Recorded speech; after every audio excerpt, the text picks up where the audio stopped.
নিজের শরীর এবং মনকে রিফ্রেশ করার জন্য বের হয়ে যাচ্ছে নতুন একটি গন্তব্যের উদ্দেশ্যে। কোথায় যাচ্ছে পুরো ভিডিওটা দেখলে বুঝতে পারবে। আমরা এখন আছি চট্টগ্রাম এবং কক্সবাজার হাইওয়েতে। এখানে আমাদের বাসটি ফুল লোড করার জন্য কিছুক্ষণ যাত্রা বিরতি দিল। এখানে সিএনজি গুলো কিছুটা অন্যরকম, ঢাকা কমিউনিটি সিএনজির মতো না। আবার যাত্রা শুরু করলো আমাদের গন্তব্যের উদ্দেশ্যে। আফটার 7 ঘন্টা জার্নি করার পর চলে আসলাম কুমিল্লা থেকে কক্সবাজার চকুরিয়াতে।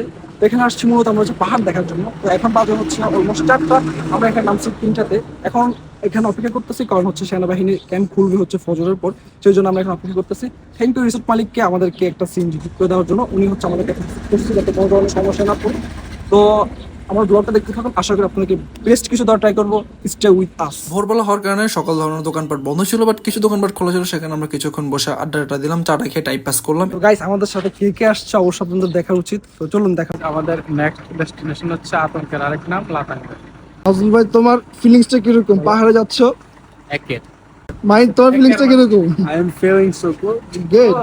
গাইস, আমাদের নেক্সট ডেস্টিনেশন হচ্ছে আতঙ্ক আরেকদম লাতাংবিলিতে। তো চলুন যাওয়া যাক। চকরা থেকে আমরা সিএনজি করে লামার উদ্দেশ্যে চলে আসলাম। 1 ঘন্টা জার্নি করার পর আস্তে আস্তে ভোর আলো উঠতে শুরু করলো। আমরা আস্তে আস্তে এখন পর্যন্ত ফজর আজান না দেওয়ার কারণে এখন পর্যন্ত তাদের কার্যকলাপ শুরু হয়নি। এখানে আমাদের সাথে আরো কিছু টুরিস্ট ভাইয়েরা রয়েছে, তারাও এখন আমাদের সাথে অপেক্ষা করতেছে। যারা নতুন আসবেন তারা অবশ্যই এনআইডি কার্ড অথবা জন্মনিবন্ধন ফটোগ্রাফি নিয়ে আসতে হবে, নাহলে এখানে এন্ট্রি করতে পারবেন না।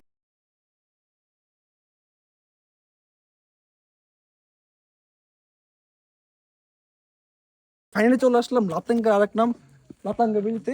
তো কেন বলছি এটা অ্যাকচুয়ালি দেখে আসেন।